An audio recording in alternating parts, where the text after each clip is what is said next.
قبر والے سے مانگنا یہ بالکل حرام اور شرک ہے، اور قبر والے کے لیے دعا کرنا یہ جائز ہے۔ لیکن یاد رکھنا، جہاں پر شرک کا خطرہ ہو، جہاں پر دیکھنے والا یہ سمجھے کہ یہ بھی قبر والے سے مانگ رہا ہے، وہاں پر ہاتھ بالکل نہیں اٹھانے چاہیے۔ عموماً جو دربار ہوتے ہیں،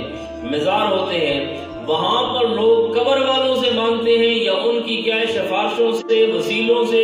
یہ نظریہ رکھتے ہیں کہ ہؤلاء شفعاؤنا عند اللہ، ہماری ان کے آگے، ان کی اللہ کے آگے وہ ہاتھ اٹھاتے ہیں۔ اب آپ بھی وہاں پر ہاتھ اٹھائیں تو یہ ان کے ساتھ مشابہت ہو جائے گی، اور دیکھنے والا یہ سمجھے گا کہ یہ حضرت صاحب بھی قبر والے سے مانگ رہا ہے، اس لیے وہاں پر ہاتھ بالکل نہیں اٹھانے چاہیے۔ ایک عام قبر ہے جہاں پر شرک کا کوئی خطرہ نہیں، اب اس میت کے لیے آپ دعا مانگتے ہیں جہاں پر شرک کا خطرہ نہ ہو تو ہاتھ اٹھائیں تب بھی ٹھیک ہے، نہ اٹھائیں تب بھی ٹھیک ہے، دونوں صورتیں ہیں۔ بہرحال